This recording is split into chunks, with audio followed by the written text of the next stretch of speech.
Hello, hello. This is Jim West and Dale Ross with Talking Preps Friday night. This is week 9.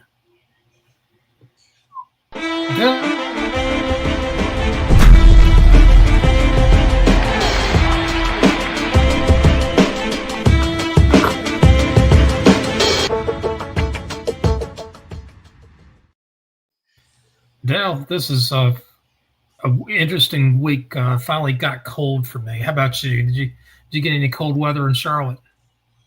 It was cold. If you didn't see my post in our chat, uh, not having as much fat on me, I feel cooler temperatures a lot quicker. So it's kind of rough. Gotcha. Let me rephrase that. It wasn't rough. It just wasn't comfortable. So Uh, I had to look over to the side for a second. I got everything on my main computer now, so I don't look like I'm doing the Olin Mills portrait. You know what I'm talking about, Dale? When you look to the side and people are like, yeah, what the heck's he looking at? So you I'm gotta, yeah. Just looking at as you move, you get blur going. Um, Yeah, I can. Now you see me. How you doing? So come and we got to fix go. Dale, tell me about your game. You were over at was it Palisades or no? You went to Audrey Kell Providence, right? No, it was Palisades, Providence. Oh, Palisades Providence. Okay. What was the final score in that game?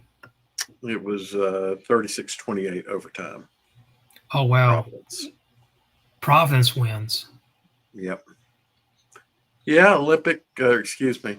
Um, Palisades was up 28-7, almost midway through the fourth quarter, Oh and wow. in a worse situation than their Independence game and their Clover game, they just can't finish. They don't finish, I should say. This game, uh, certainly I saw things as they were happening and was wondering, they got kind of conservative and they got soft on defense and it bit them. And then there's many things you can point to as to what lost the game for them, but probably the biggest thing was they were up 28-21 and Providence had the ball, on the Palisades end of the field, and they were back at, I think it was the 35-yard line. Was that right? Somewhere in that range, and Palisades made a stop, but then a player, uh, some discipline with players was kind of an issue tonight for Palisades. So a player got an unsportsmanlike conduct call, which completely changed that set of downs and, of course, moved Providence closer. So, I hate to say it for the kid that did it, but that really probably cost them the ball game tonight. I think the way that the defense had played on that particular series up to that point of the penalty, they probably would have carried on through with that. And, Providence would have turned the ball over. But instead, you'll see in the highlights, Providence makes a nice throw. Receiver makes a wonderful catch, bobbled catch. And, I think on his second bobble when he caught the ball, he's crossing the goal line. So Wow. that got them to overtime. Palisades with their four downs, they ended up about a half a yard short. So on fourth down, they go for it, a couple of yards. They go for it, and instead of kicking a field goal, which was probably a good move, but they come up short, and then Providence, I think it was on third down, scored their touchdown. So very good Very good comeback win for Providence to hold themselves together, not to completely fall apart in a game that, quite honestly, right before that last series that series in the fourth quarter where Providence scored that touchdown to be down or to put them at 14 points, the game was looking out of hand. Uh, that's the way things were looking. But then, things turn, and you can't ever quit, and that's a good lesson, I think, for Providence tonight is, Right. quit because things can turn around for you. And just because you're up by 3 touchdowns doesn't mean you can't continue to, to go at it, which was in a nutshell, that was Palisades' problem, I think. They just didn't go after it. So good game. Otherwise, obviously not a good game for Palisades. Great game for Providence and a great game for people that like close games. So, Right. got an overtime game. That's an interesting conference. Palisades, Kell, Providence. I mean, there might be a 3-way tie for first place in that conference. The problem here I see when it comes to playoffs, so Palisades, had they won and won out, would have put themselves out of the 3 teams, would have put themselves at a better RPI position. Right. Now, that makes, I think, all 3 of those schools, if they, let's say they end tied, Right. they're all 3, and even if they don't, they all 3 are going to face tough early round games. They're going to be seeing a Huff and a West Charlotte pretty quickly in their within their playoff runs. So, that October 31st game between Providence and Kell, a lot could be, when it comes to seeding, a lot of things could happen just based on that one game. Especially, I was looking at the RPIs. There are certain areas like, I want to say like 10 through 14 or 9 or 8, or actually more like 7 to 15, where it's all kind of jumbled together. A couple of wins can, put you at the very top where you're getting a bye that first week, or you might have to play a away game. So it's exactly rides on that. And then, Jim, I think it just for all those teams, it's going to put you into bad playoff games. So you're gonna have I think they're going to be tough regardless, but they're going to be really extra tough if you fall below, into that bottom half of the RPI. Then you're gonna end up facing a lot of tough games in the playoffs. Anybody that falls into that round. Oh yeah, you're exactly right. I was looking at our buddy Joe Evans. His team played Huff tonight, and they put on a pretty good show against Huff. I mean, Huff is one of the 2 or 3 best teams in the state, and they lose 35-3. But if you keep it under a running clock margin, you're doing pretty good against Huff. Exactly. I saw some, an early score, and it was close, closer, I should say, than I thought it could be. So you got to give Joe a heck of a lot of credit for having his team prepared and, go out and face what was obviously a big uphill battle. And, hey, Coach Chris. So, yeah, exactly. Hey, we got you on. Come on in. Yeah. Yes, sir. How's everything? Good. I'm doing great, Chris. What you been up to today? Your game. A little busy. We had a tough one versus CSD. just probably the sloppiest game we played all year. They're a good football team, and we 4 fumbles, a lot of penalties. But we stuck it out, stuck together. We went down and drove. Probably went about 80 yards in the last minute, some change, and went for 2 instead of tying it up, and got the 2-point conversion. Ended up winning 29-28. Wow. So it was a good game. That's the thing, Coach. You face teams like that, you got to be on your game because, hey, you might think you're favored, but you're not on your game.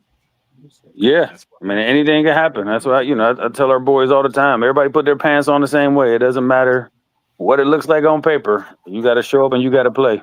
So, and they're a good team. They're well coached. They got some good players, and we make mistakes. They take advantage of it. It was a tough one for sure. Yeah, I was going to say Community School of Davison, that's one of the top 5 teams in the 2As in the States. And obviously Corvian is too. That's it's a statement about your program where you can have an off night, a sloppy night, and still beat a very solid, very good team in your classification. That's a sign of a great program right there. And Chris, you've done a great job over there in Corby in a very short time.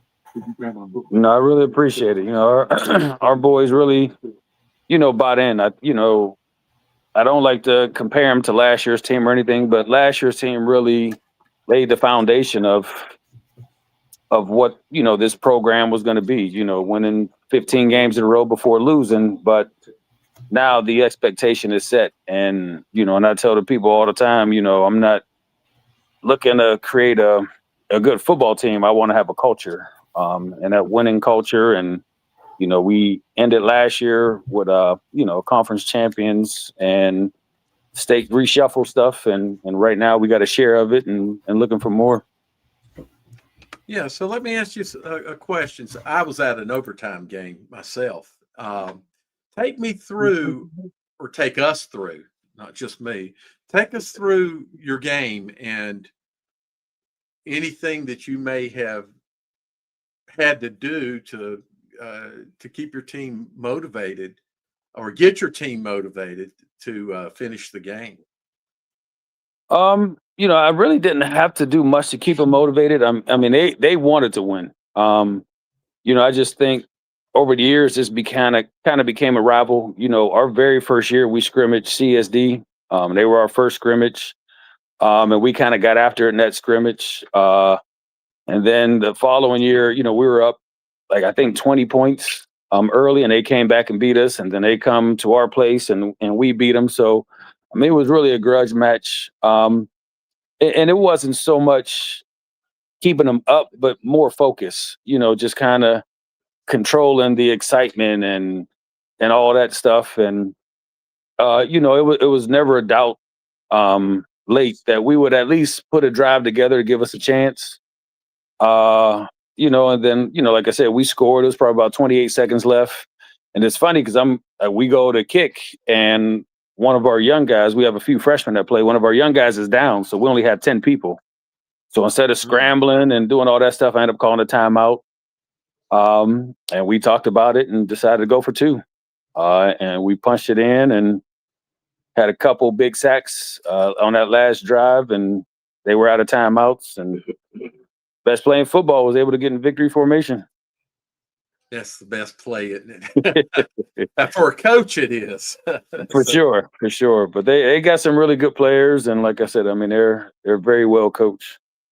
I could see us playing each other again. In these next 5 weeks or so in the playoffs. Getting ready to to make a deep run and possibly run into each other again. I bet Jim agrees with me when I say you guys probably will. Yeah. Yeah, TJ felt the same way. He thinks we'll see each other later on in the playoffs. But, like last year, we got lucky. We were in position, the ball bounced our way a few times. I mean, it takes a lot more than just being a good football team to make that deep run, So it's just kind of head down, chopping the wood, and Focusing on 1 week at a time. Just try to finish each week 1-0. That's the goal. Coach, can you stay with us, and we're going to throw some Charlotte scores up? Yes.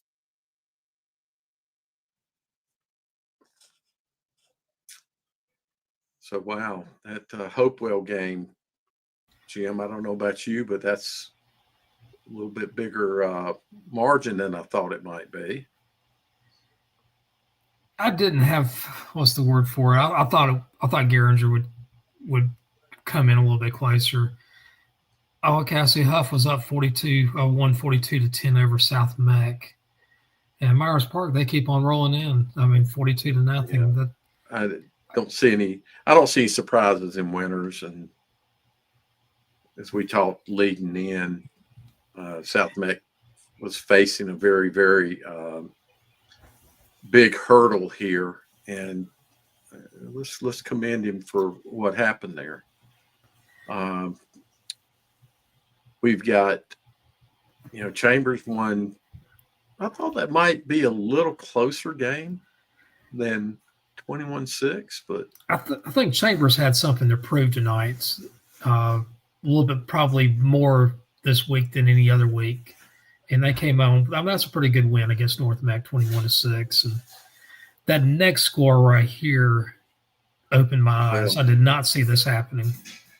So what I'm going to do is I'll do my crow thing. I'll get me some crow and hot sauce, and because crow's only good with hot sauce. Are you deep frying it, or are you going to saute it, or what? Oh, it'll be crow etouffee. Yeah. So I'll definitely eat some crow for that. Jim, that West Charlotte game, getting beat by 3 scores is not fun, but that's really not bad, in my opinion, for a program that's having to rebuild. Right. Having to go through some tremendous rebuild at Butler. And, West Charlotte being one of the top teams in 8A, and, of course, I think in the state. So, I agree with you. West Charlotte's defense is stingy. There's going to be a lot of teams that would be shut out against West Charlotte. But holding West Charlotte to 21 points is a pretty good testament for Butler. Yeah, I like a lot. I like the defensive scheme that Sam runs. I really do. I wish he'd understand. I won't teach it to anyone, but I would love for him to teach me the rules of that defense. I love how fast it plays. I love the way it hits the edge. Looks like we got some highlights. Okay. Let's run the highlights and then we'll come back to the scores. Yeah.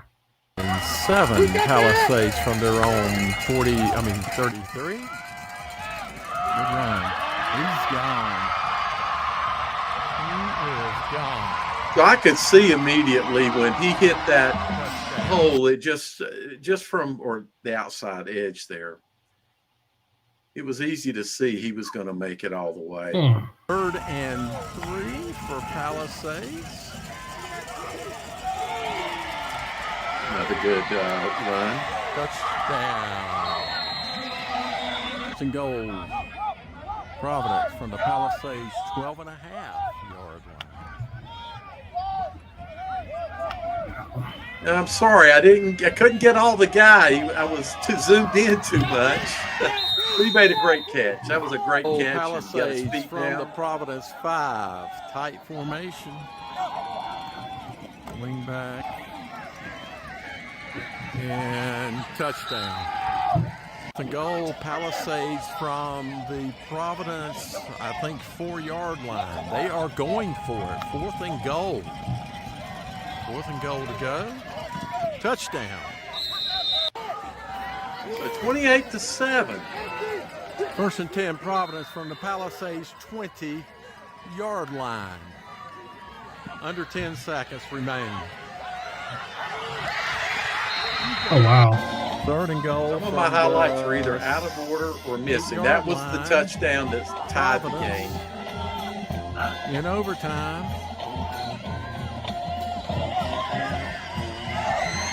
Nice play. All right. Okay, Providence wins in OT. So we for some reason we lost some of the Providence touchdowns. I'm sorry, people. Maybe we'll have them later or on a later show, but was I thought a really a good ball game as we saw there, and I had that hit in there, Jim. It's that Greater Charlotte game. I saw one of the messages come in here. I was trying to be nice, but anyway, Huff supposedly had a running clock and pretty much dominated that game. So, our man, yeah. I was trying to keep it a little bit. Yeah, I was trying to keep it a little bit under there, but under the radar. But so much for that idea. Well, Southwestern 7A, 8A, that Ardrey Hill, Ballantyne Ridge. Do you think Ballantyne Ridge is a team that's that might maybe in 2 or 3 years be able to compete in that conference, or do you think they're going to be like Rocky River or East Mac at this point? No, see, the thing is that there is talent in that part of the city. Gotcha. And I don't think that's going to change. It was feeding, a lot of it was feeding, Ardrey Hill and Providence.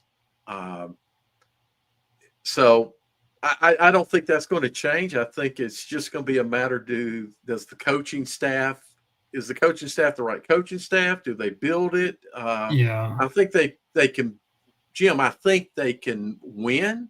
And quite honestly, I think they can compete in the conference, but when, I don't know. Say we'll see what happens with next year. If they should be competitive, they're competitive next year. Yes. That was a big win for Rocky River tonight. They beat East Mac 37-19. Rocky River, they've struggled some, and I'm glad for Coach Ken. He's a great fella, and great to see Rocky River win. All right, going to Greater Metro. A.L. Brown, they keep I think they lost last week to Olympic. Was that right? Yes. And then they beat Hickory Ridge. That Central Cabarrus game, I know that Central was up 20-0 right before halftime. I don't know what the score is on that. Oh, there's Coach Chris back. And I would. That game finished. I think actually all these games finished the way I picked. That West Cabarrus game between and Cox Mill, that was one that I even said I think this is like a 1-point to 3-point game, and West Cabarrus wins 35-34. So that's Wednesday night. That was a consensus with us that it would be a one-score, inside a one-score game. Well, I was just looking at the other scores here. Olympic, Harding, nothing really surprised me on that. No. Mooresville, Davie County, Mooresville keeps on winning. Marvin Ridge beats Catholic 7-3. Did you have that on your radar? No, absolutely not. Marvin Ridge gave Porter Ridge a pretty good fight last week. I think it was like 26-23 or 23-20 or something like that. Yeah, but I didn't see this happening either. I don't see Porter Ridge being on par with. Well, as you can see, they're not in the same category as Weddington and. Yeah. Well, we'll see about Sun Valley even. I don't think even with Sun Valley. Now, those two will play last game of the season for what I used to call the Battle of Walmart and Cookout in Indian Trail, who owns those two. So, no, I didn't see this Marvin Ridge at all. I picked Catholic to win. Right. I don't know. I thought Catholic would win by 2 scores, to be honest. So, Coach Chris, just out of curiosity, where do you live in Do you live in Charlotte, or you live in the outside of Charlotte, or? I live in Charlotte. I stay close to the Mount Holly area, Okay. right off Brookshire. So Okay. Oh, yeah. Okay. Well, that area is really grown up from where it was 10, 15, 20, 30 years ago. Believe me. yeah, I mean, my best friend's been here since like '04. And I've been coming down for years, just coming to hang out and visit. And, 485 wasn't even here. I was getting off down on 77 and driving all the way up, and it was trees and one gas station. And I remember I didn't come for a couple years, and I put in my GPS, and they're like, "Oh, you got to turn here." And I'm like, "I've never gone this way." But I follow my GPS. It's a new freeway and restaurants and Chick-fil-A's. And I'm like, geez, oh man, it's just steady growing. I mean, it's a beautiful area. Charlotte is 70? itself, You did 77 and then ended up getting on Brookshire. Actually, it was off Brookshire of 85. there. And then 16, exactly. And then took 16 out. I know the area well. Yeah, but I mean, it's beautiful, especially coming from Youngstown. We were like a steel mills, town. And when the steel mills closed, I mean, it just kind of became a struggle. Right. So leaving there and coming here is just, it's a whole new world. I talk about it all the time. I just love walking into my backyard with no shoes on and feet in the grass and the sun shining. I mean, nothing like it. Gotcha on that. Did we Which have any high other- school? What high school district would Coach Chris? Coach Chris, which high school district are you in? You think? The school that I would go to would be West Meck. West Mac. Okay, I got you. So you're right down in Dell's old stomping ground, then. Well, not really. Not really. No. While I stomped in that area, Big Waves Radio, WROQ used to be out there. I fished a lot. We fished at what we call the hot hole there. There's a power plant as you go back towards the river. But no, I was more inner city than in that part of where he lives was West Meck then, but it was country. It was very, very much country. So Gotcha. not my stomping grounds. No way. So The scores here. some more here. Yeah, I'm off of Brookshire and Mount Holly, Huntersville Road, that area. Yeah. Like right in there. So Gotcha. nice area for sure. And then It is. my two best friends stay, like, one is 2 minutes one way, the other one is 2 minutes. One been my best friend since high school, the other one college roommate. My son moved down, he stays over by Corvian. So, just we're all right here. So we kind of get to hang out like old days. Oh, that's awesome. Awesome. Yeah. So no surprises. I figured Christian Country Day could be a good game. We lost the scores for some reason. It's all right. Yeah. But I did believe that Christian would win that game, and by several scores. And Providence Day, excuse me. In Latin, I expected that to be unfortunately what we saw there. Are we going to get our scores back up? We probably will a little bit. Let me ask you this: Country Day, how many kids does Country Day have compared to like Latin or Providence Day? Or I don't know exact numbers, but Country Day and I would say Country Day and Latin and Christian and even Providence Day are all similar in size. Providence Day may be a little bigger. Number of students, if I had to guess, I'm guessing in the 1,200 students. I don't know. Oh, it's that many. Okay. I'm guessing on Providence Day, not Latin. I was wondering about like Country Day because I thought Country Day had a lot less. Oh, I'm sorry, students or Country something. Day. Country. My guess would be Country Day is somewhere between 900 and Oh, well. 1,100. I'm guessing. I don't know. Gotcha. Langston could type somebody could type a number in if they know it and tell us exactly. Jim, you got to understand. I'm kidding. Yeah, I think that's probably the biggest thing I miss with Ohio. There's one playoff, like private, public, you name it. I mean, it's one playoff. I would love to see like Providence Day go through, if they're an 8A school, go through that gauntlet of Independent or Mallard Creek and West Charlotte and Huff and some of those schools. But yeah, there was no separation of public and private. The private schools, I went to a private school. I coached at a private school for like 16 years. And, you can get kids from, all over the place. But it was, you had a certain area, a set school. And if you got kids outside the school, then they used a multiplier. So a lot of the private schools played up divisions instead of their actual enrollment because of, where you can draw students from. But everybody played each other. I mean, that's probably the biggest thing I miss.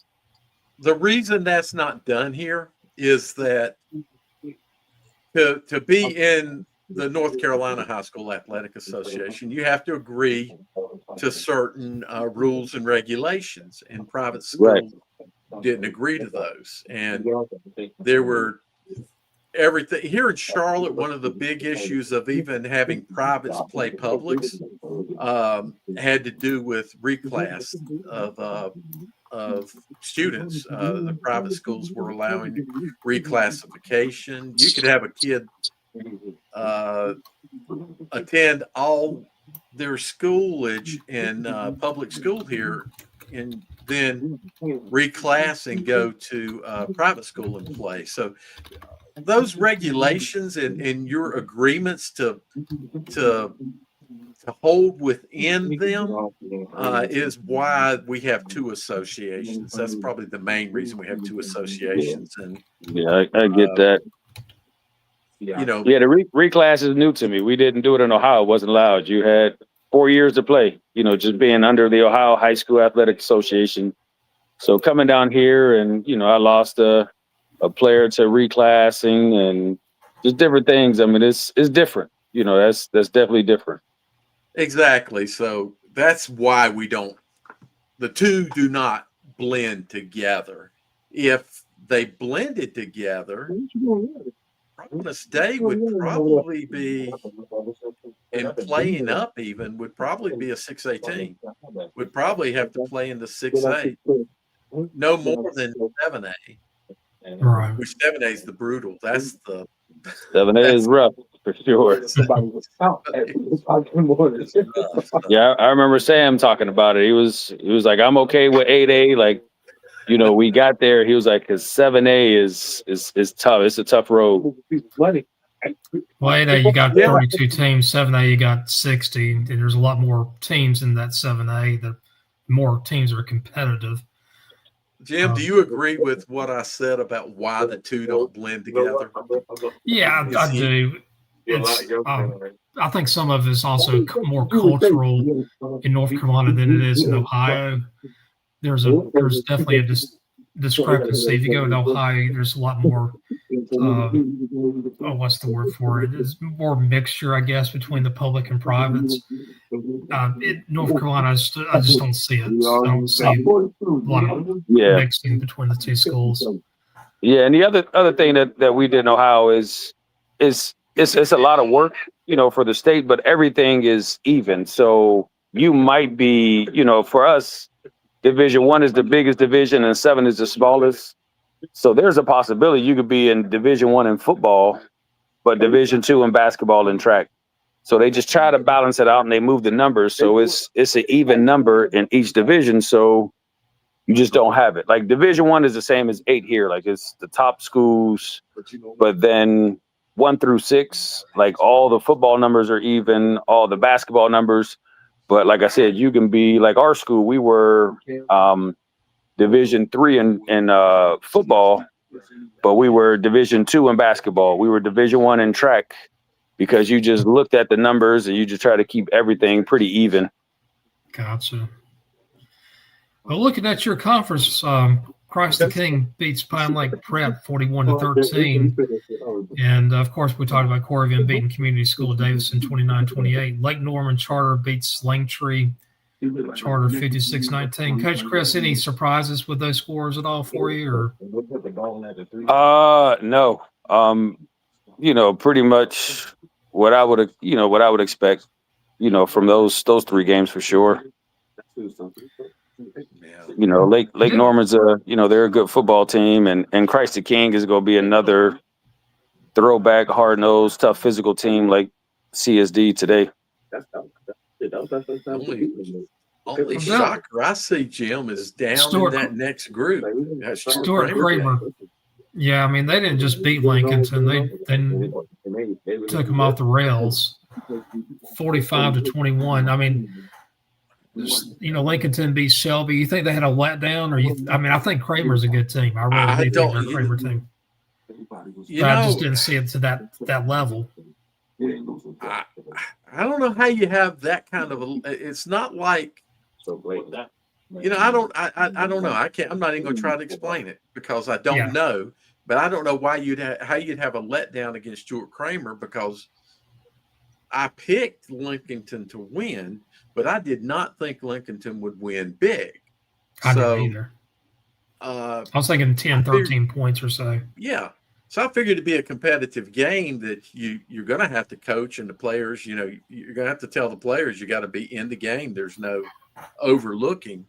But boy, something happened. Yeah, you got that right. And that kind of goes back. You can't overlook what your opponents. I don't know if that happened with Lincolnton or not, but you have to be focused every week.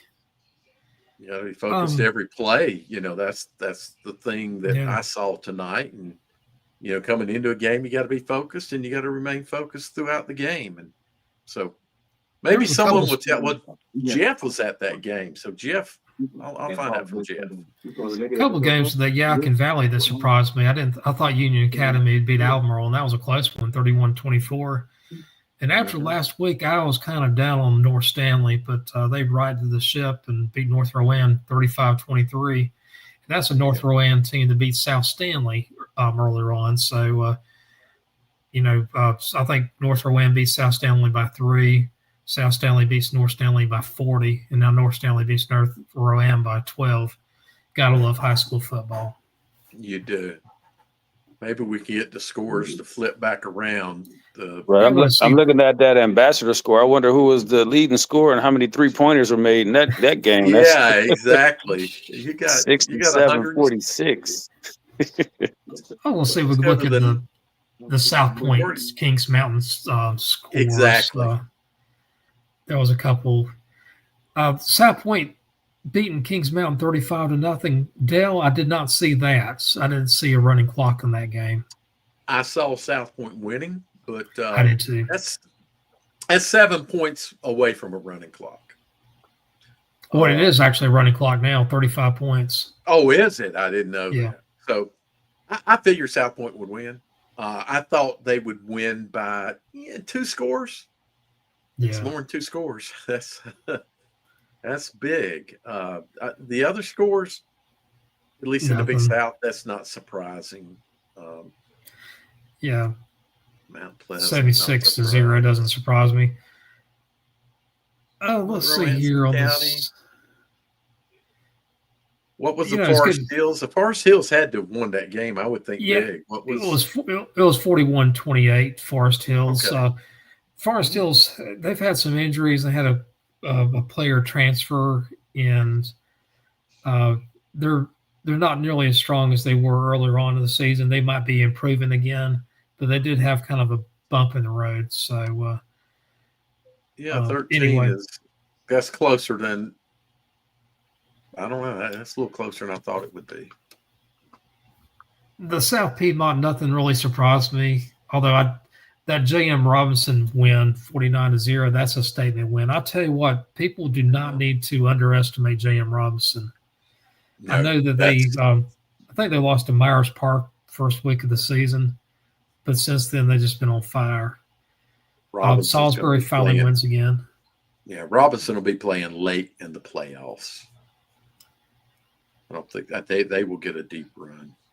You know what? I bet you Joe Glass is like, you know what? I want to show those guys over there talking preps. They don't know what the heck they're talking about. And he was probably Hickory, just smiling ear to ear when we were so picking Allen East was at Lincoln. that game.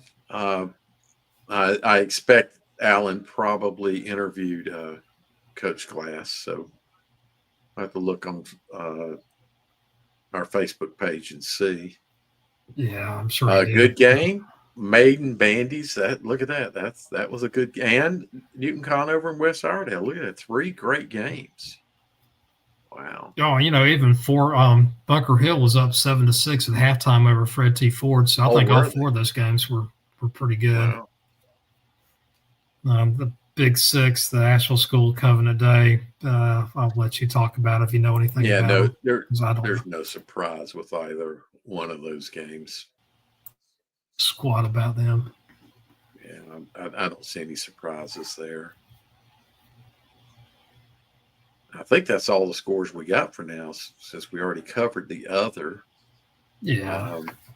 Ashbrook, Ashbrook, I'm just going to speak up on that. They got a nice win tonight. I think Ashbrook's set to make a deep run as well.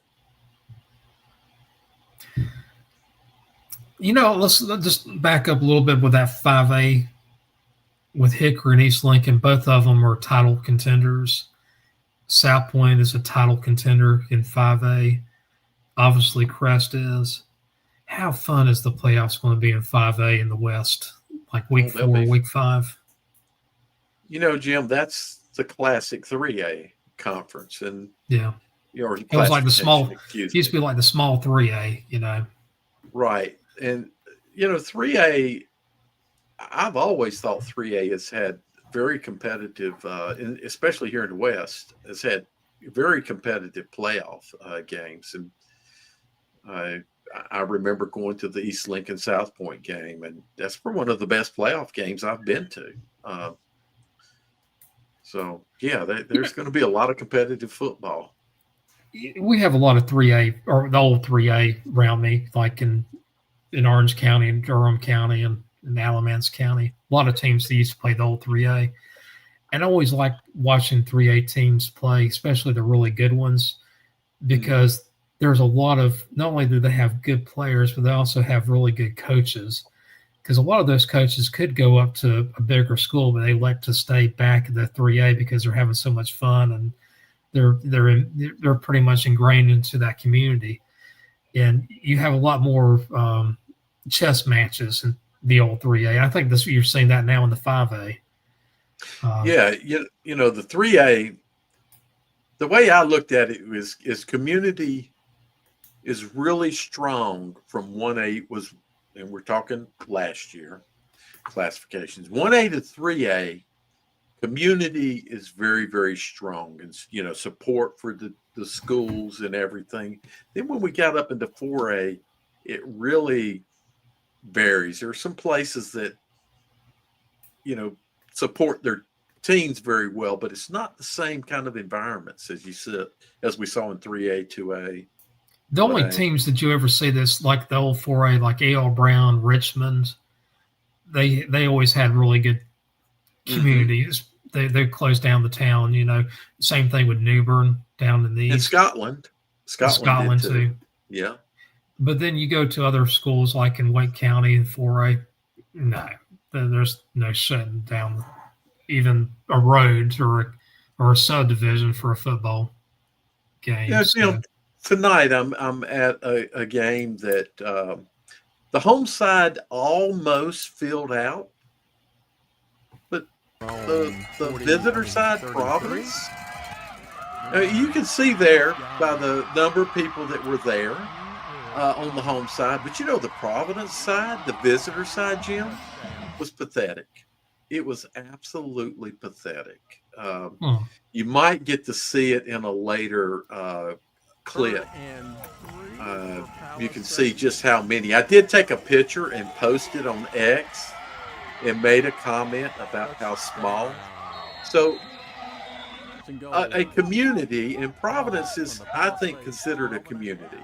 That if you would go to Providence games, Jim, and they would pack the home side, and a lot of times they would travel well. Look up at that on your right is the visitor side. Well, there you go, Yeah. left. You see that? That's pathetic. Palisades from the Providence, I think 4-yard. So, Well, They are going for it. community. Fourth and goal to go. I Touchdown. like environments, and if Providence had brought fans to this game, this game would have had fantastic environment. Under 10 seconds remain. But instead, the people don't come. So Third and goal from the this is the problem in Charlotte, Jim. Providence. you know, it's interesting. Like in Wake County, we don't. I don't live in Wake County. I live in Orange County, but Wake County, there's pretty good turnout for games. But most of it is geared with the students. The students come out there and they support their team. They have cheer sections. It's like going to a college football game. You have some students who are just diehard fans. So it's good to see that. When you go to games like Huff's got a great student section. Back in the day, and when I'm now the day I'm going to talk about is the 2000s. So you go to a Butler Independence game, didn't matter where it was at. Student sections were just phenomenal. Fans packed out. You know, we saw over 21,000 at Memorial Stadium at one of the games. Memorial Stadium was just like filled to the brim. So it does happen, and there are good student sections. The question is, do the student sections travel? And for some games they do in Mecklenburg County, but in most games they don't travel. So home sections will usually do okay to great, whereas visitor sides rarely do great. That's Right. You know, I don't know how it is in Wake County for every game. I haven't been to Wake County games in 15 years. It's been about 15 years since I've been to a game in Wake County. Dale, let me ask you this: Green Hope, it's real close to the airport. They have a mailing address. They actually have a Cary mailing address. But you look at their site or their website, they said they're in Morrisville.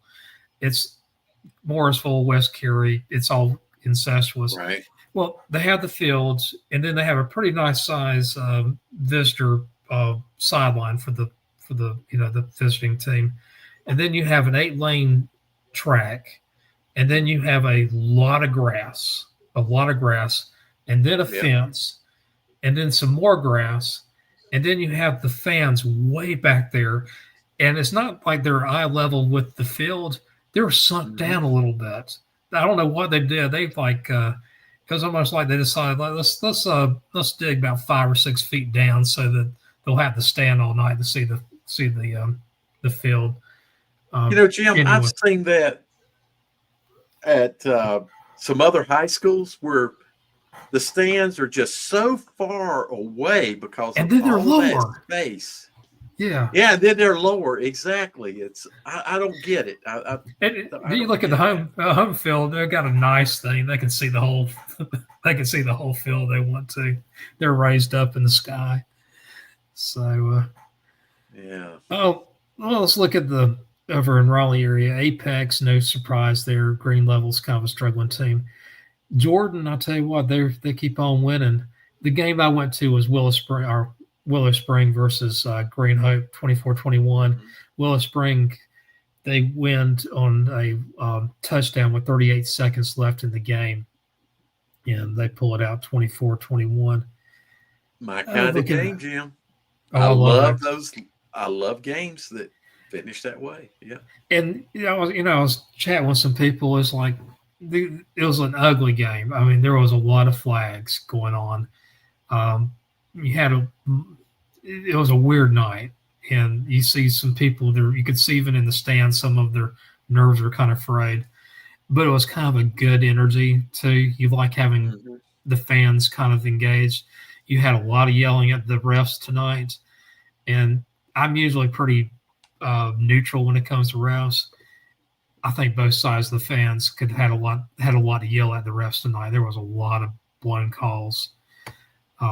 And I'm the worst. I would be the worst ref in the world, and I'm saying that even I saw that there was probably half a dozen blown calls tonight.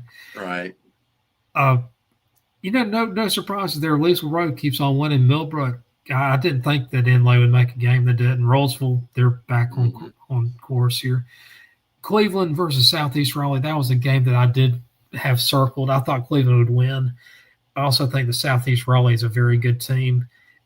Losing to Cleveland 28-10, no shame in that. It shows they're still a couple steps behind Cleveland, but Southeast Raleigh, they could get hot during the playoffs. They're still a young season. They can improve as the weeks progress. Battle of Gardner, no surprise there. I'm sure Fuquay probably beat Smithfield-Selma. Smithfield-Selma's struggling program. Right. It's good to see my buddy Corey Lee win. Corey and I actually went to Boys State back in 1988 together. That was for rising seniors in high school. We spent a week in Wake Forest together. We didn't know each other back then, but great fellow. I'm glad to see him win. Southern Durham Hillside. This is a game I had circled. I didn't put it as my top three because of both of these programs are a little bit down.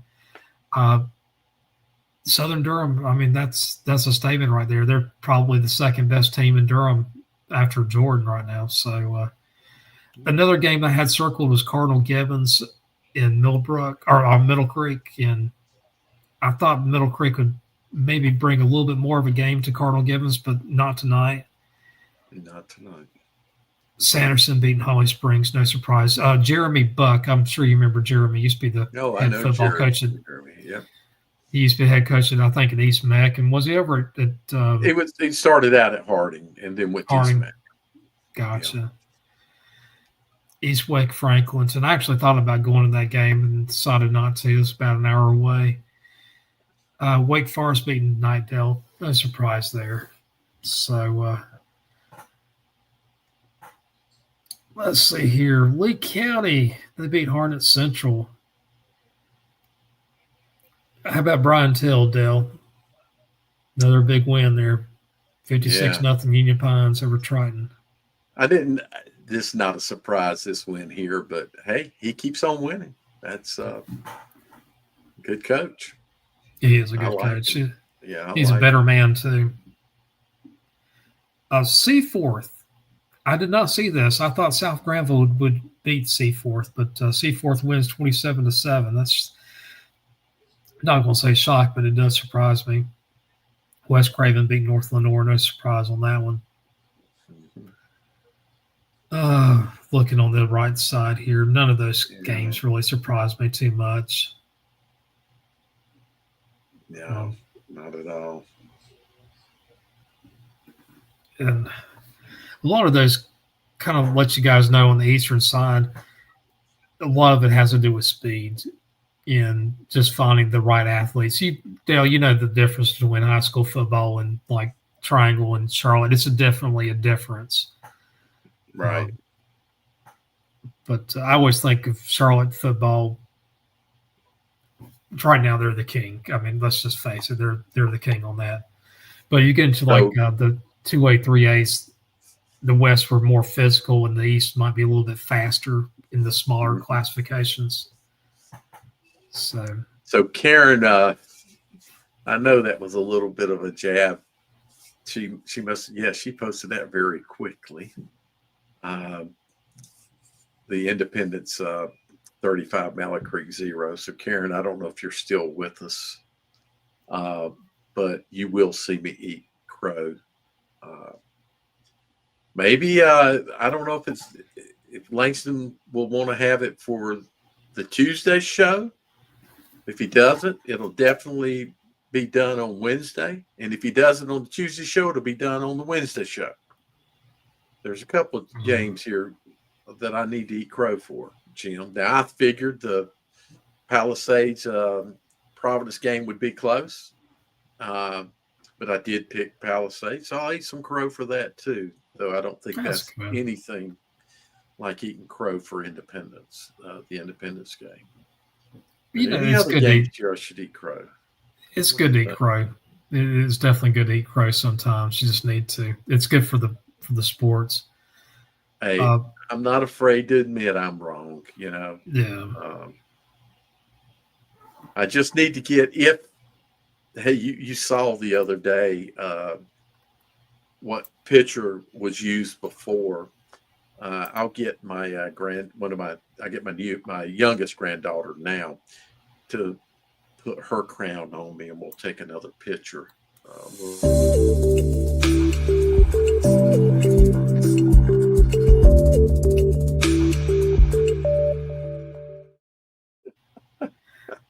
Hey, I didn't think it was going to trigger that. I was like, do we have AI here or something? I did get a final score on that Central Gabarris Berry game. Central Gabarris beats Berry 34-15. And earlier on, I know that we were looking for that score for about Forest Hills and West Stanley, and Forest Hills did beat West Stanley 41-28. So Yeah, one of the past three scores out. I expected Central Cabarrus to win against Berry. That's a tough. Even that conference is tough for Berry right now. I don't know what they do, Jim. In the past they have had opportunities. Some decent teams, but right now, no. Let's talk about a team over in Davison County, a little town called Denton. That has South Davison High School. South Davison, I don't know if they've ever had as many as more than 6 games in a season that they've won. They are 8-0. They win again tonight. They beat North Stokes. I think the score is something like 43-13. And Jim, I would, the numbers better than me, but if you'd have asked me that, I would have said I don't think so. Because I just always remember them or think of them as not being very good. Back in the day, you had the they call it the Central Tar Heel Conference. You had South Stanley and Albemarle as a member. Thomasville and West Davison would go in and out. They were kind of circled between 1A and 2A. You had South Davison. Back in the day, you had West Montgomery and East Montgomery. Now they no longer exist as Montgomery Central. You had Northmore. You had Jordan Matthews who would go between 1A and 2A. And then you also had Chatham Central, which has always been a 1A team. South Davison usually was in the same bucket with Chatham Central and sometimes Northmore when they were really down. They would be down there. But they couldn't beat teams like Jordan Matthews or West Montgomery. They could possibly beat East Montgomery once every 10 years or so.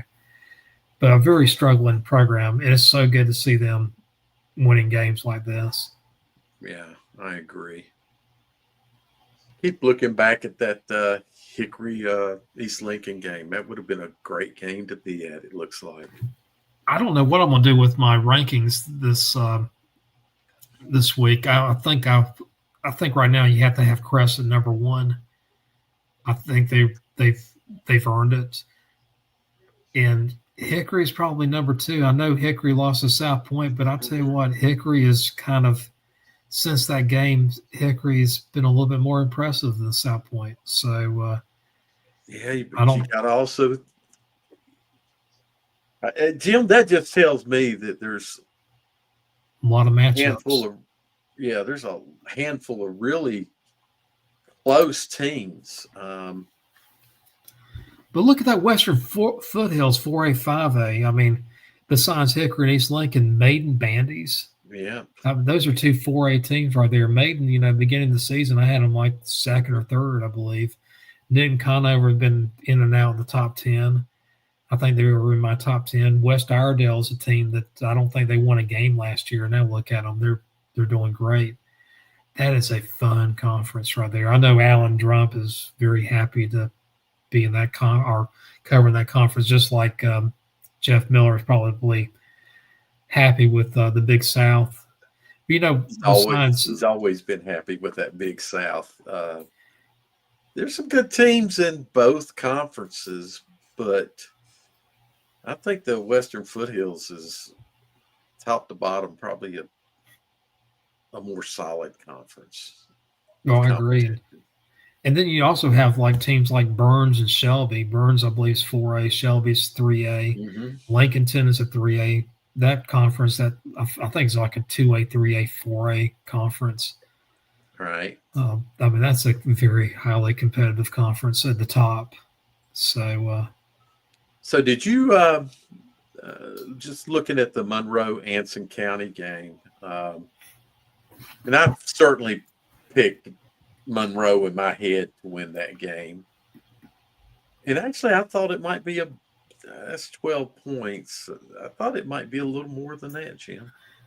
I was going in. I thought I was trying to decide I was going between 4 and 5 scores. Yeah. So you. Same here. So I felt like it'd at least be 3 scores, to be honest with you. And 4 wouldn't have. County, they seem like Anson's got a little bit better as the season's progressed, and Monroe just hasn't. Monroe played that brutal schedule at the beginning of the season, and they haven't really.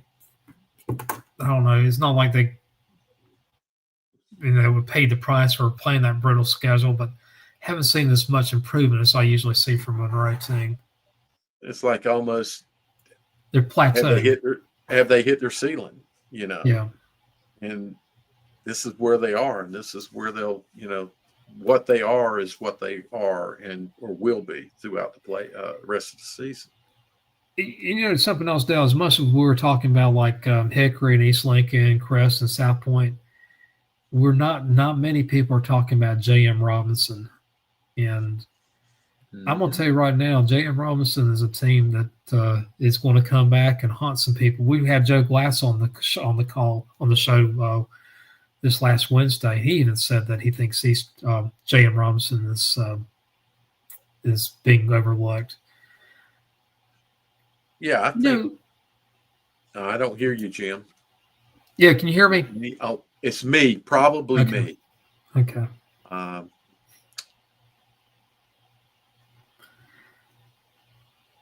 was looking at Cap 8, Millbrook. Obviously, they're the team to be in that conference, but Leesville Road I think Leesville Road is your second best team in that Cap 8. And I think I say that I think they've been a little bit more consistent in Roseville. Leesville Road and Roseville was supposed to play sometime. I can't remember if it's this next week or the week after. That's going to be a really good game. That's going to be a battle for second place in that Cap 8. Yeah, I expect it'll be a really good game. I got my hearing back. I don't know what's happening. I remembered it happened last week, so it's all cool, man. I'm gonna see if I can find something about that East Wake and Franklinton score, because that was one of those games I was kind of interested in going to because I thought it would be a decent game. And Franklinton actually won 14-0, and I like a good defensive game. Dale, though, sometimes not all 14-0 games are the same. Sometimes just really bad, sloppy execution on offense. No question. But sometimes it's really good defense. I love good defensive games. I always tell people, Jim, one of the best games that I've seen was an NC State Maryland game that NC State won 7-0. I love those kind of games. I love defense. I love seeing defense, and I love seeing running. I like to see rushes. I love to see that. I guess it's been, I'm gonna say probably 12 years ago. I took a friend of mine over to Orange High School back when Pat Moser was the coach, and they were playing Northwood. And I said, Northwood's got one of the best back then. Northwood had one of the best defenses in the 3A level, and Orange used to run the double wing under Pat Moser. And I said, this is going to be a really close game. It's going to be a low scoring game. Well, about 5.5 minutes into the first quarter, both teams had already scored, and it was 14-7. And my friend looked at me and says, "Yeah, low scoring game. You're kidding me here. I haven't seen any defense." Well, I'll tell you what. For the remaining of the game, we saw nothing but defense. The final score was 14-7 Orange, and it's just, it's one of those things. Defenses can lapse a little. When it comes to football, if you have a really good defense, it allows you to have an off night on offense. Exactly. I was just thinking that Sam Griner, he's big on defenses, and he prefers to run. And he's in a kind of a situation now that he's having to be more, not having, but to match his talent or his skill of his players. He has to be more explosive on offense now than I think he, in his heart of hearts, would like to be. I just got a score. Fuquay beat Smithfield Selma 51-0. Just wanted to pass that on to everybody. I'm kind of with Sam on that. I like a good running team, and people used to joke with me, saying that if I was a head coach, I'd do the Notre Dame box, and I'm like, I don't know why you're all knocking that. It's a good ball control offense. I may not do much this day and age. I wouldn't mind having a team that I could run a double wing, and double wing's fun. Yeah, exactly. I think Mallard Creek would have just dominated during their strong run with those lines that they had and the physical, just the size of all their players and running backs. They would have ate things up running a double wing. Did Mallard Creek ever run either the straight T or the wing T? They ran wing T some under Aaron Brand. Yeah, I gotcha. I like the wing T. Yeah, wing T's my favorite offense. But I like a modified wing T. I like one that does allow more than a split end. It actually, you can go ahead and throw a wide receiver out if you want to. You can run some slot receivers out of it. Does he run a wing T? I can't remember. Like kind of a spread wing T? Yeah. Or didn't he one time? I can't remember. Butler ran wing T, a modified wing T. Shuford's, they ran Barry Shuford's offense when Barry was there, when Newsom was there. So they ran a modified wing T. And then Hales started running, when Hales took over, he introduced, I'm trying to think of some of the schemes I saw him run. I actually saw him run, I think, some definitely some veer. So we'll have to ask Coach Hales what his favorite, when we talk next Wednesday about all of them's favorite play. He loves that play too. We'll let him talk about what he thinks his favorite offense is. But the one position that I always like seeing on the football field, I don't care if it's high school, college, or pro, is a fullback. And fullbacks are becoming more obsolete. I love a good running game when you have a fullback and is able to make a difference. I think an I and a power I that's a great offense, especially if you've got a dynamic tailback like Parks from West Rowan, if you remember him, KP Parks, right? So when you got a tailback like that, uh, a fullback is so important, both in short yardage situations, but also leading that tailback through. So fullbacks are a lot of fun to watch when they're put into a situation where they can be utilized. Now, I'm bragging on the fullbacks because that was the position I played in high school. So I kind of like fullback, and When you we played did. fullback, did you do any like screen plays as a fullback? Did you ever be used as a We receiver? So we had two offenses.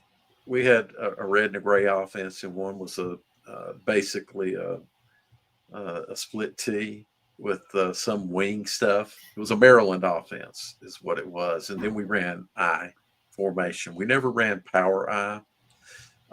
You got to remember in the '70s, we screened. We did some screens, but You didn't believe in the forward pass, did you?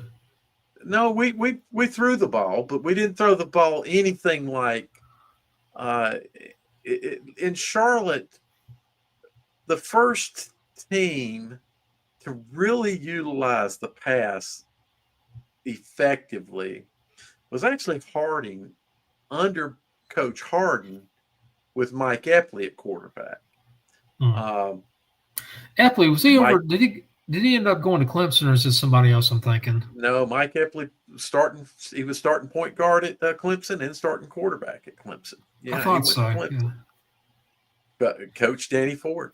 Epley was a great. To me, he's the best high Who wa- school quarterback. who was there was a redhead that played for basketball during that time. I was thinking maybe it was a Jarman or somebody, or At Clemson, yeah, Clemson. I can't remember. I met him. This was back in '96. In a former lifetime. I was a credit manager. But anyway, I've got some more yeah, statewide scores here. Um, yeah, Reynolds. Ashboro, they keep on winning. They beat Eastern Guilford 37-33. I've seen both of those teams, and I thought that was going to be a close game today. So Well, look at Conley beating Newbern. that was one of those games. I thought New Bern would be slightly favored in that, and Conley pulls out the upset. That was one of my three that I mentioned earlier on. So It sure is. That was part of your big three, wasn't it? Grimsley in the Battle of Greensboro, they beat Page 48-14. Page is a team. I think they're probably another year off until they're going to be a really solid 7A team.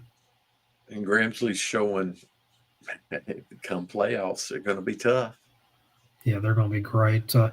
Over in Asheville, they beat Irwin 41-35 today. I thought that was going to be a pretty close one. That score south of Asheville, Hendersonville, and Avery County. Look at that. Over 100 points there. Avery County, I think, has like 19 players on their roster. Yeah, I didn't think that would be a game at all, but look at the points that got thrown up in that game. Yeah. Aiden Grifton, they beat Green Central 35-0. Not many people are talking about Aiden Grifton like they should have. I can't remember if Aiden Grifton's 3A or 4A, but they're definitely one of those teams that it wouldn't be surprised me if they make a pretty good run in the playoffs. Hey, our buddy Garrett's team won tonight. Yeah, James Keenan. Uh-huh. CBA Cock, they started out pretty good this season, and they just kind of hit a wall, and they haven't recovered since then. Lejeune beats Jones. Lejeune's, they're happy when they win a game. Very happy, because that doesn't happen very often these days. Murphy. Murphy's a team. They're a 2A team. They might have something to play with Corvian or community school. I'll tell you what, Murphy and Corvian would be a fun game to watch.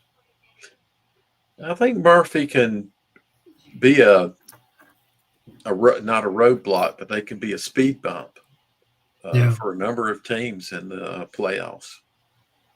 Mountain Heritage, they beat Mitchell tonight, 45-13. That's a good win. Oh, just looking to here. East Rutherford They beat Patton 35-0. East Rutherford, that's another 3A team that a lot of people are overlooking. They might be one of the. I think they're top 4 or 5 in the state. Beginning of the week, I think Lincolnton 1, Shelby 2, Walkertown at 3. East Rutherford, I believe, was something like 5. I think I had James Keenan maybe up there. Maybe James Keenan was 3. Come think of it. Walkertown 4, and then East Rutherford 5. Great teams there. Let's see here. Jacksonville, they beat South Central 28-7. No surprise there. No, not many surprises here tonight. No, there aren't across all games. Every game we've seen, there's not many surprises. When there's a surprise, there's a surprise. Indy, Mallard Creek. That's a surprise. I mean, does that even rank up with a shock, 35-0? I think that's more of a surprise than Indy winning was how they won. Yeah. I don't know. Mallard Creek. Someone's told me tonight, and I will not rat them out. But their comment was that Mallard Creek's offense is the big issue there, and that's something that Gary was on all last season. Was the offense, and just man, I thought the physicality of Mallard Creek would play a bigger factor, but obviously it didn't.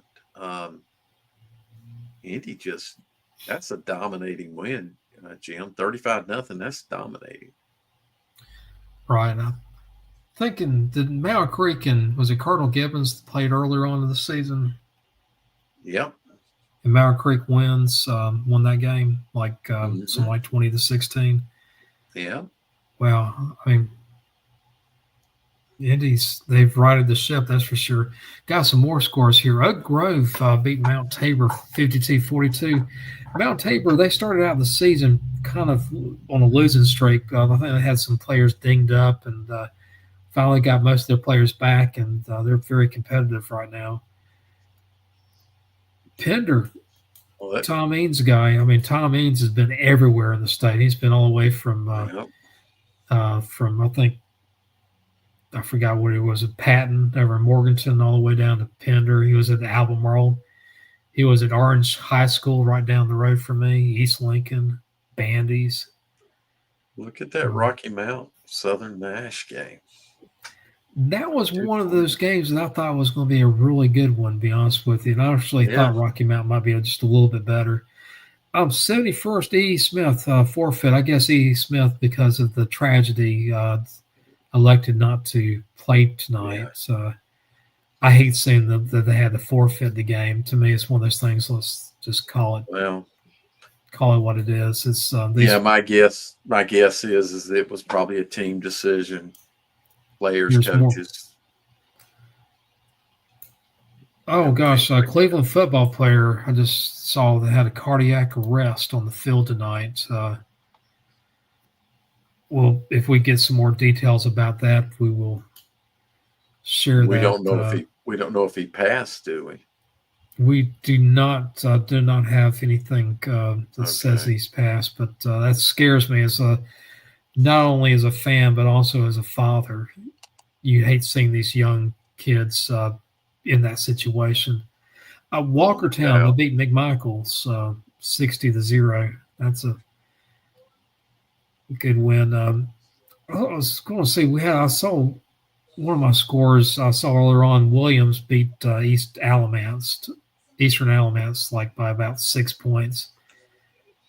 Southern Alamance beats Person. Tarboro beats Bedingfield.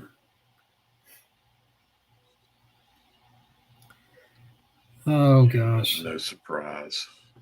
I see a lot of running clock scores here. West Davidson beats Whitmore. Exactly. Oh, West Davidson. Yeah. That looks like a good one. Yeah. Yeah. Yeah, a lot of these scores tonight are just big margin scores. You got that right. And Raven, you asked me about when the Raven Gap Christ School game came up. Well, you can see there. right. No surprise. Although we're off of that now. Yeah. Boy, look at that Asheville Irwin game. That's a That rival 41. game there. Tell you Well, what, apparently some people are signing on, so we'll go through this Charlotte yeah, let's scores go again. back to let's go back through the Charlotte scores here. I'll tell you what, why don't you take the lead since you're Charlotte man?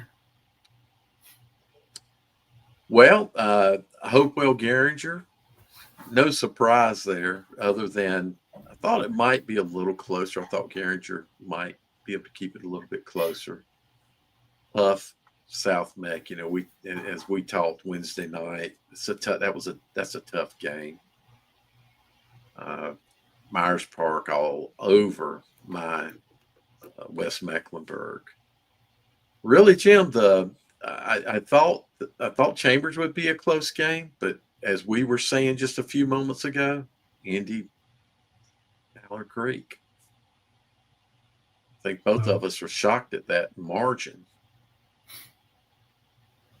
And you got to be. I think. Gosh, how do you find moral victories in a loss of 21 points? But I really think that's West Charlotte's a good darn football team. And Butler, holding them to 21. Obviously, West Charlotte held Butler scoreless, but other than these that, teams. Yeah, go ahead, Jim. These teams are going to be playing in 2026, 2027, 2028. Just think about what's going to happen in like 3 years. Who knows? Butler might be beating West Charlotte 21-0 by then. These are some really good teams in this conference. Exactly. If Coach L sticks around, he can. There's a lot of work he's got to do to rebuild that program, but yeah, I could see that being a competitive game here in the future. Right. No surprises other than I was at the Palisades Providence game. People, 40. You're gonna see some of the highlights from it.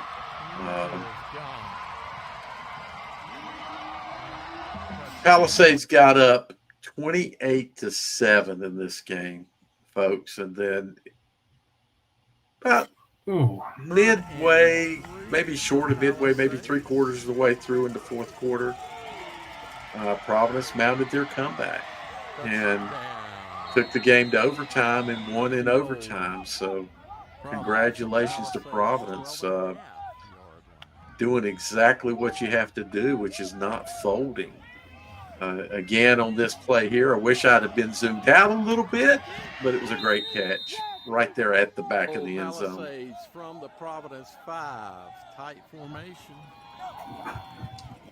And here you go, Palisades.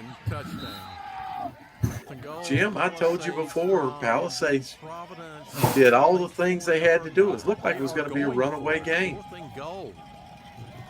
And guys, any players watching, you never quit and you never give up or you never let up if you're up in front. Watch this play right here.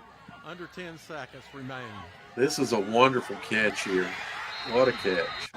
3rd and goal. Tied it up, and 8-yard line. Palisades couldn't do anything. They were stopped just short of the goal line. And that was on 3rd down, if I remember correctly. Providence takes it. Okay, Providence wins in OT. And then I got out of there. I did fall in the game, Jim. I don't know if y'all caught that. I had a pretty big fall. Oh, no. Landed on my back. The ball came right at me. and then it was rolling, and I'm like, okay, I played soccer. I know how to trap a ball. And so I was trapping the ball, but the ball moved out from under me, and I Oh, flew and landed on my back. So I may oh, not be able to get out of bed tomorrow. I don't know. We'll see. Um, Audrey Kell, big win. Rocky River, that's good. That's a good win for Rocky River. it is. It's a very good win. So it's good to see Coach Kim Clamrick win that game.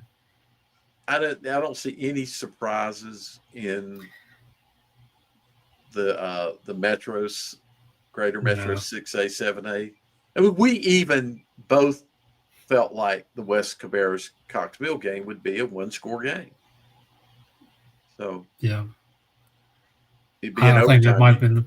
might be the best game of the whole week. To be honest with you, in the state for a competitive nature. No, that I'd say the Providence Palisades game was right there Province, with it. gotcha. Yeah, but now going into the game, Yeah, that's what I was talking about. Going into it, it's okay, like, going into the yeah, game exactly. It's we I, look down here, Jim. Go ahead. that Marvin Ridge Charlotte Catholic score. That's just something that still kind of blows me away. Yeah, that's what I was going to say. As we go down here, you kind of look at that Marvin Ridge score and say, "All right, I didn't think Catholic would lose. I didn't think Catholic would win. 3 scores, 4 scores. I felt like Catholic might win 1 to 2 scores, but And Dale, gosh just kind of darn, they let you know. lost." So I know you've lost you have less body fat than I do these days. I don't like the cold weather either. And my daughter gave me this little cap to put on Uh-huh. at football games. And I'll tell you what, this right here is just perfect for me. It just keeps my head warm and don't have to worry about things. As long as I keep my head warm, I'm usually in pretty good shape. For me, Jim, um, my worst things from playing baseball. I actually jammed knuckles playing baseball, but Uh, football definitely. I think I've jammed every knuckle, and I'm worried about my hand right here because it's from that fall. This knuckle right here is hurting me, but that cold gets into these joints. So for me, I don't have any hair to keep me warm.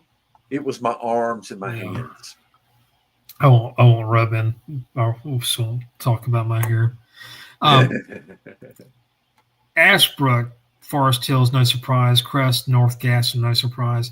South Point shutting out Kings Mountain, that surprised me. Kings Mountain's got a good offense.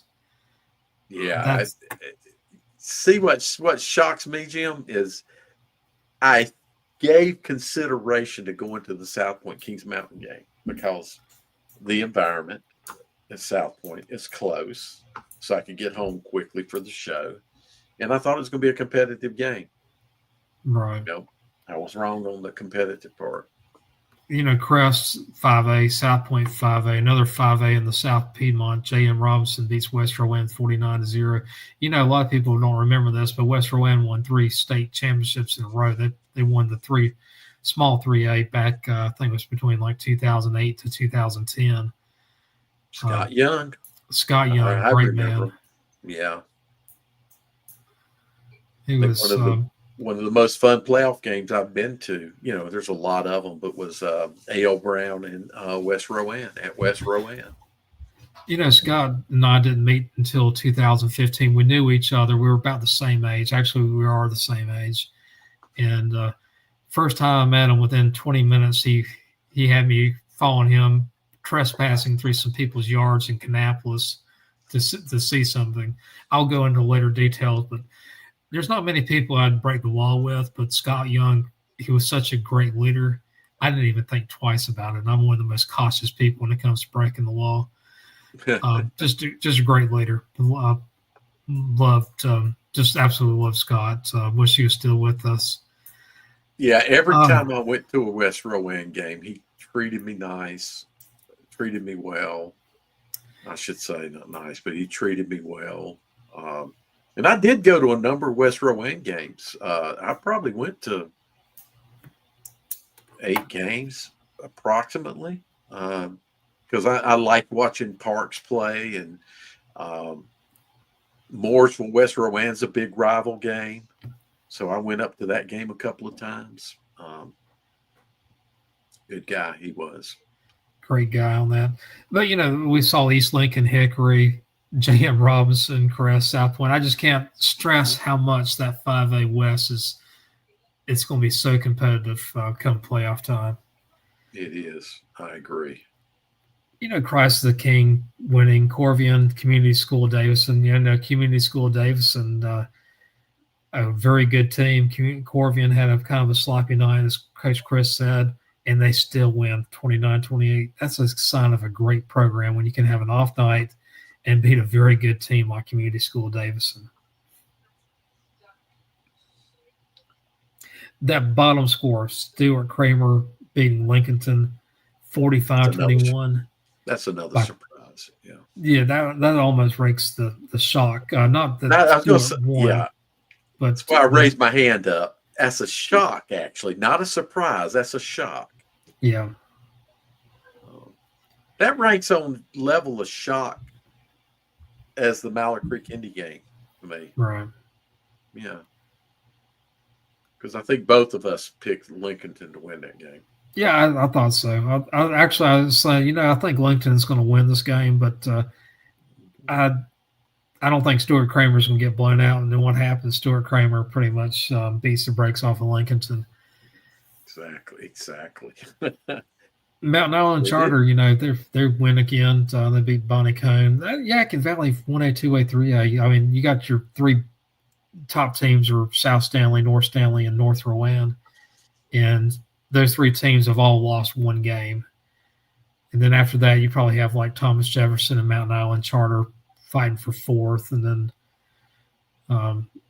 I think Albemarle beating Union Academy has probably got them in 6th place now. So not a bad conference for small football or, small classification football.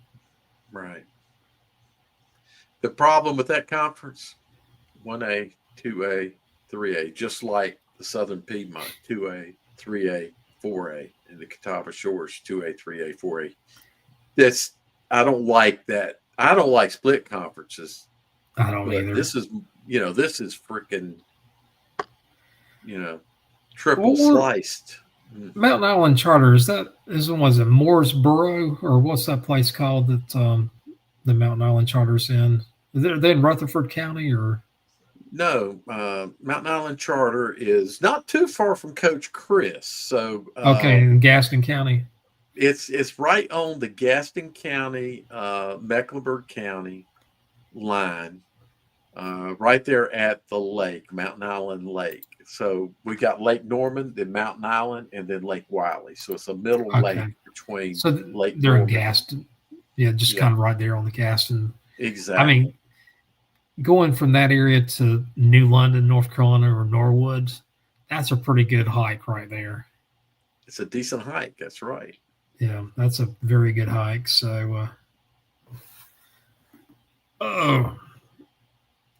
so I'll tell you what, maybe we can look at some, in a little bit, we can look at some Wake County scores. Here we go. I'll start this out. Apex beats Green Level. Green Level, a very struggling program. Apex is struggling this year too. So good to see Apex win.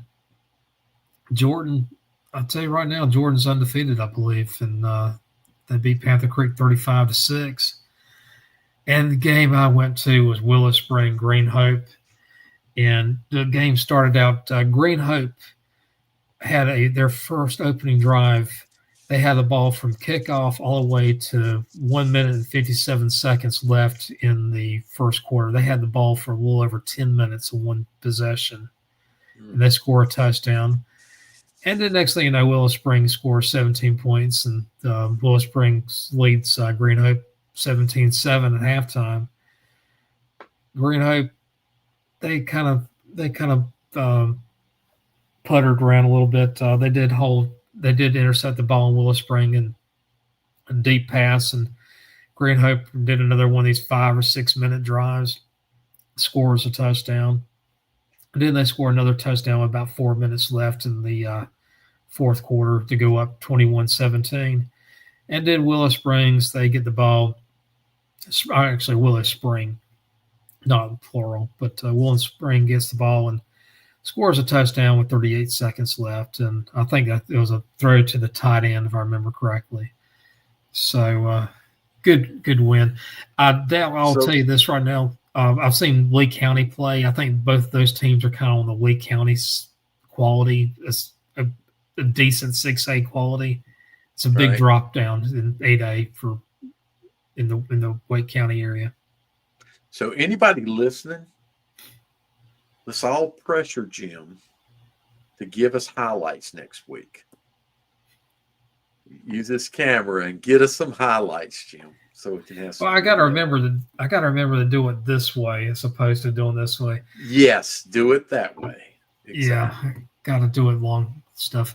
There was a couple clips I sent over to our guy, but there was horizontally. But the problem was every time I saw a good play, it was going away from me, and it was so bad here.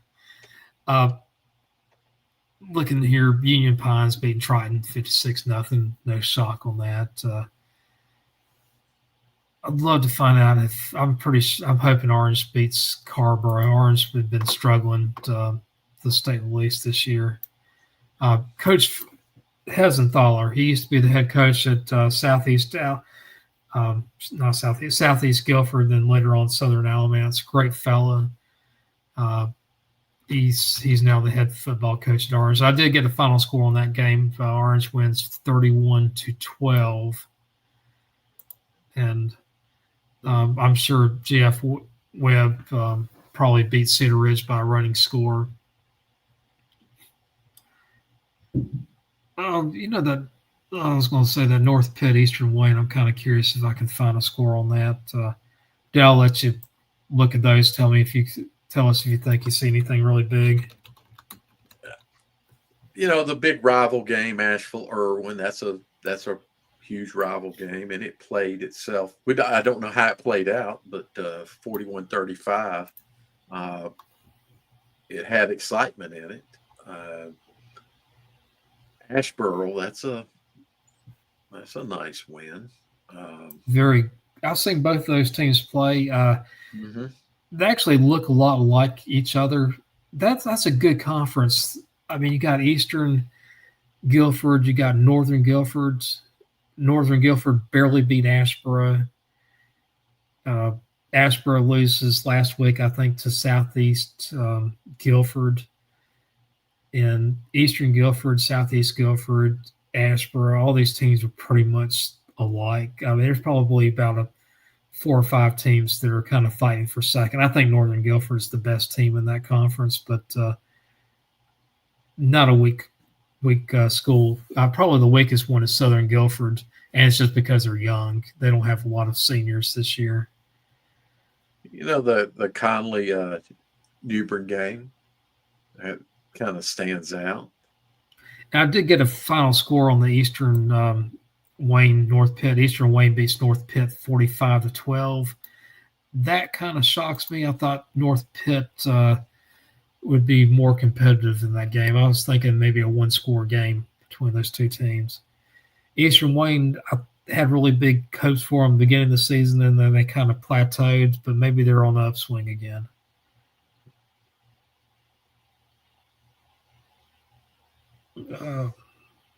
Trying to see if we got anything else here. I don't see anything really to talk about. No, not out of that group. Nope, sure don't. See a lot of running scores here, running clocks here. Yeah, I didn't realize the running clock was now. Is it 35? 35. That's correct. What was the logic behind that? Do you know? I don't know. I don't. I was just going to think about the ethics of it having a running clock. Oh, let's see, it's got some. Yeah, I don't.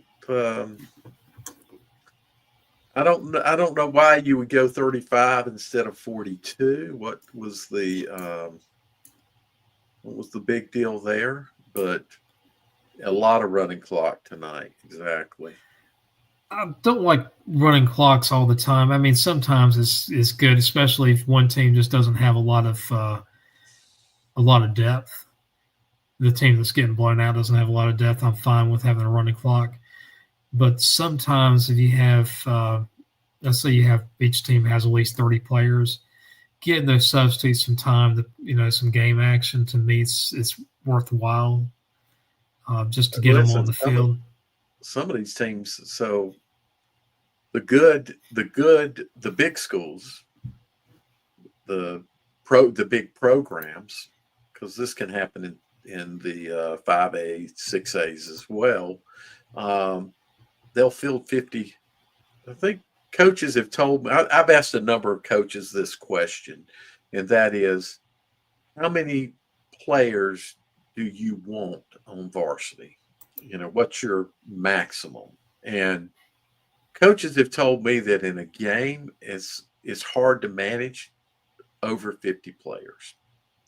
So they want to cap it typically at 50. So some of these programs, if they can, they'll have 50 players, Jim. And you got running clocks. There's a lot of kids that don't get to play. And here's an opportunity to get some play time. And, well, all of a sudden, it's just like 10 minutes goes by and the game's over, Right. I don't like it for that reason. I gotcha. Dale, I'll tell you what, I know it's getting kind of late. Wanted to get your final thoughts about tonight. My final thoughts. So I'm going to take by Jack Handy. Yeah, so I'm gonna. You might think I don't know who that is, but I do. What was that? Second City, is that right? Anyway, my thoughts are going to come from the game I attended tonight, and probably applies to a number of games, and that's you got to finish. As whenever you set out to do something, and even if you're moving along and you're successful in what you're doing, you can't let up. You got to continue. You got to finish, because if you don't finish, the other team has an opportunity, and the other team will finish. So right. I saw a team come from being finished to actually executing the finish. So as my thoughts are, as anything you do, finish it. Make sure you put all your effort in until, if it's a game or whatever it is, until it's done. And in a game, be it football, basketball, baseball, it's not done until the last whistle is blown and says that's it. So you got to give everything up to that point. That's my thoughts based off of what I saw. I'll tell you what, it sounds like you'd be a good golf coach. You can drive the ball as far as you want to, but you still have to get it on the green. So it's not how you drive, but how you arrive. So and how you arrive in, you got to putt. You got to you get on the green. Yeah. Then you still got to finish, man. You could. Yeah. I've seen people, Jim, get on the green and putt around. They'll putt it short, and then now they'll hit it hard and they'll go past. And I've seen too much of that. So yeah, finish. I agree with you. Well, Dale, it's always a pleasure. We've been doing this together for probably close to 10 years now, and from Jim West, Dale Ross, and countless others, thank you so much for joining us on Talking Preps. And please come back and check us out. I believe we're going to Talking Preps will be on Tuesday at 8:00. And here we go. Thank you. Yeah. So we got some of the times here, but and you will get to see me eat crow. I know you want to see that.